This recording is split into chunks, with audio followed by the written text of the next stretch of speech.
جناب اگلا short question ہے، اسلامی مساوات سے متعلق ایک حدیث کا ترجمہ لکھیں۔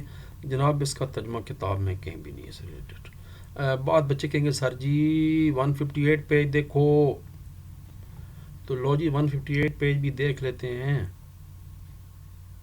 یہاں پر اسلامی مساوات کا، انسانی مساوات کا ذکر ہے، مگر یہاں پر کوئی حدیث اس سے ریلیٹڈ نہیں دی گئی۔ اصولاً اس میں جناب وہ حدیث شریف آنی چاہیے تھی مگر نہیں دی گئی، اس لیے پھر اس کا جواب جو ہے وہ یہاں پر کہیں بھی نہیں ہے۔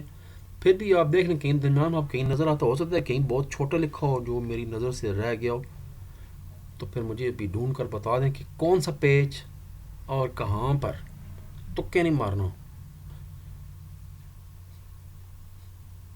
اسلامی قوت کی بنیاد کیا ہے؟ یہ پیج نمبر 158 پہ۔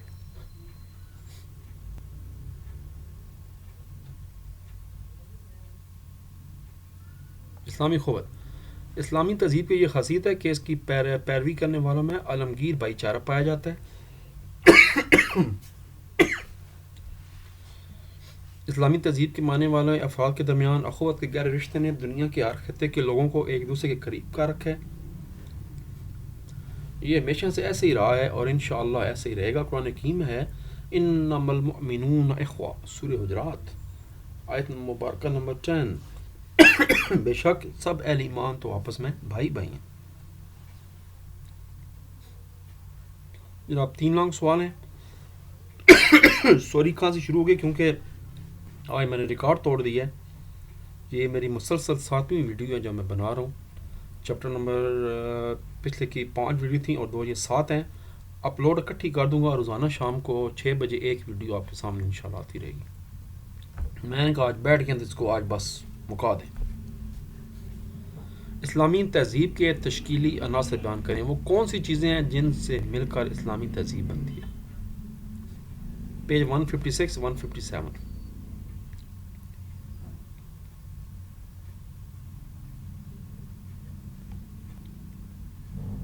لازمی کوئی بچہ کومنٹس کرے گا سر جی کھانسی لگتی ہے، گلے میں خراش ہے تو وہ لے لیں، وہ کیا ہے، ٹی وی پہ ایڈ بھی آتی ہے، یا وہ وکس لے لیں یا وہ ہوسٹافی لے لیں، تو پھر جو دانت خراب ہوں گے اس کے لیے کیا لیں گے، یہ بھی ساتھ بتائیے۔ لو جی یہاں سے شروع کریں گے۔ اسلامی تہذیب کے عناصر، اس سے مراد وہ اجزاء ہیں جن سے ملنے سے یا جن کی وجہ سے کوئی تہذیب وجود میں آتی ہے۔ اسلامی تہذیب کی بنیاد اسلامی تعلیمات پر ہے۔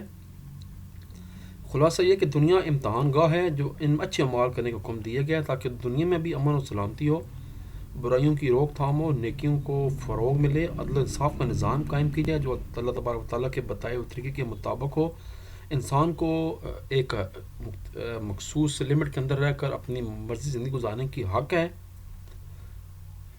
اور اس کے بعد حساب کتاب ہوگا۔ نماز قائم کی جائے، روزے رکھے جائیں، زکوٰۃ قائم کی جائے، حج کیا جائے۔ یہ سارے جناب کلمہ شہادت مسلمانوں کو اللہ تعالیٰ کے سوا کسی کے سامنے جھکنے سے بچائے رکھتا ہے۔ توحید بنیادی چیز، شرک سب سے بڑی تباہی جس کی کوئی معافی نہیں ہے۔ تو یہ جناب یہاں تک مکمل ہو جائے گا۔ اور کچھ جو شرک ہیں وہ تو ہے جو سامنے نظر آ رہا ہے، جیسے لوگ بتوں کی پوجا کر رہے ہیں، کوئی اور کر رہے ہیں جو اللہ تعالیٰ کے ساتھ کسی کو ملا رہے ہیں، کسی کو اللہ تعالیٰ کا معاذ اللہ بیٹا بنا دی، یہ تو وہ شرک ہیں جو سب کے سامنے ہیں۔ یہ خطرناک شرک وہ بھی ہیں جو کہ لوگ کرتے ہیں روزمرہ زندگی میں اور ہمیں پتہ نہیں چل پاتا کہ یہ بھی شرک ہے۔ نماز پڑھیں تو اپنے افسر کو، اپنے باس کو خوش کرنے کے لیے پڑھیں ہیں، یہ بھی شرک ہے کہ نماز اللہ تعالیٰ کے لیے پڑھنی ہے، بندوں کے لیے کیوں پڑھیں آپ؟ اور بے شمار بڑے پھر چکر ہیں، پھر میں بات کروں گا تو لوگ کہیں گے چھوڑ جی سر جی کیا آپ نے جناب شروع کر دیے معاملات۔ تو ذرا خود آپ سوچیں کہ بھائی کتنا جو ہے نا ہم نے، اس کی وجہ میں پہلے بتا چکا ہوں، چونکہ ہم جو انڈیا پاکستان کے مسلمان ہیں، بنگلہ دیش کے، یہ پہلے ہم لوگ ہندو اور یہاں پر بہت سے مذہب سکھ اکٹھے رہتے تھے، اس وجہ سے بہت سے چیزیں ہمارے مذہب میں بھی ایسے ہم لوگوں نے شامل کر دی ہیں روزمرہ زندگی میں جن کا حقیقت سے کوئی تعلق نہیں ہے۔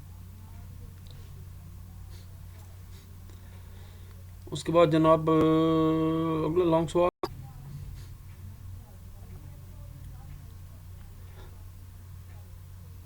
یہ قبرستان میں آپ لوگ جاتے ہیں، درباروں پہ جاتے ہیں جناب، پہلے جاتے ساری ڈیں ون کے سجدہ کرے سو معاذ اللہ، یہ سارا شرک ہے۔ اور یہ تو اپنا جو اعلیٰ حضرت ہیں امام احمد رضا خان بریلوی صاحب، جو کہ ایک سنیوں کا بہت بڑا فرقہ ہے، بریلوی فرقہ، ان کے جو سب سے بڑے امام ہیں، یہ ان کا فتویٰ ہے اس پہ کہ قبر پرستی حرام ہے، شرک ہے، جو قبر کو سجدہ کرے گا وہ شرک کرے گا۔ میں خود بھی جاتا ہوں، اولیاء کرام بھی قبر پہ، میں ان کو بڑا فین ہوں، پر یاد رکھیں وہاں پر آپ صرف روحانی سکون کے لیے جائیں، ان کے حق میں بھی دعا کریں اور اپنے حق میں بھی دعا کریں، بس ختم۔ مانگنا صرف اللہ تبارک و تعالیٰ سے چاہیے، بات ذہن میں رکھیں۔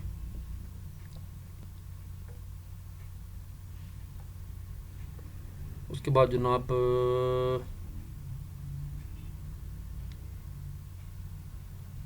اسلامی تہذیب کے اثرات بتائیں، ٹھیک ہے جی، 159 اور 160 پیج پر بڑا لمبا سوال بن گئے بھائی صاحب۔ لو جی، جاتے جاتے بہت بڑا سوال بھی ہم کر جاتے ہیں، کیا اثرات ہوئے دنیا میں اسلامی تنظیم کے؟ آج دنیا کے نقشے کو آپ دیکھ لیں، جو خطے آج عرب دنیا کا حصہ اصل میں عرب نہیں تھے، بلکہ وہاں مسلمان آباد ہوئے اور مقامی آبادی کو اپنے کردار اور تہذیب و تمدن سے متاثر کیا، رسوم و رواج مکمل طرز زندگی لوگوں نے اختیار کر لیا، مکمل اسلام کو اپنا لیا، مسلمانوں نے ہمیشہ امن کو فروغ دیا، لاکھوں مربع میل کا رقبہ آ گیا، مگر بغیر کسی بہت بڑی جنگ و جدل کے بغیر پاکستان کے مسلمان، چچنیاں، بوسنیاں اور دنیا کے ہر خطے میں، کشمیر، فلسطین، جہاں پر مسلمانوں کے ساتھ ظلم ہو رہا ہے، ان کو جو درد ہم لوگ بڑے محسوس کرتے ہیں، ہمیں بھی تکلیف ہوتی ہے، کیونکہ مسلمان جو ہے وہ ایک واحد جسم کے مانند ہیں، کسی ایک حصے کو تکلیف ہو تو پورے جسم کو تکلیف ہوتی ہے۔ ہم نے 800 سال حکومت کی ہے دنیا پر، چاہے خلافت عثمانیہ ہو، چاہے ادھر اپنے انڈیا پاکستان موجودہ میں، جو پہلے مسلمانوں نے قطب الدین ایبک سے لے کر اور پھر آخر میں بہادر شاہ ظفر تک، جو تو یہ بھی 600-700 سال بن جاتا ہے، 800 سال کا یہ بھی بن جاتا ہے 700 کا۔ یہ جناب آپ کا سوال، تو بھائی لمبا سوال ہے، یہاں سے شروع ہو رہا ہے اور جہاں چیپٹر ختم ہو رہا ہے وہاں ختم ہو رہا ہے، اس کو آپ تھوڑا سا سمرائز کر دیں بھائی، میں سے پوائنٹس کو مثالیں لگا کر غائب کر دیں، مثالیں سے واضح کریں جی۔ اسلامی تہذیب کس طرح باقیوں سے ممتاز اور بہتر ہے؟ 157 اور 158 یہاں سے جناب کریں گے اسلامی تہذیب کی خصوصیات۔ اسلامی تہذیب توحید اور رسالت پر قائم ہے،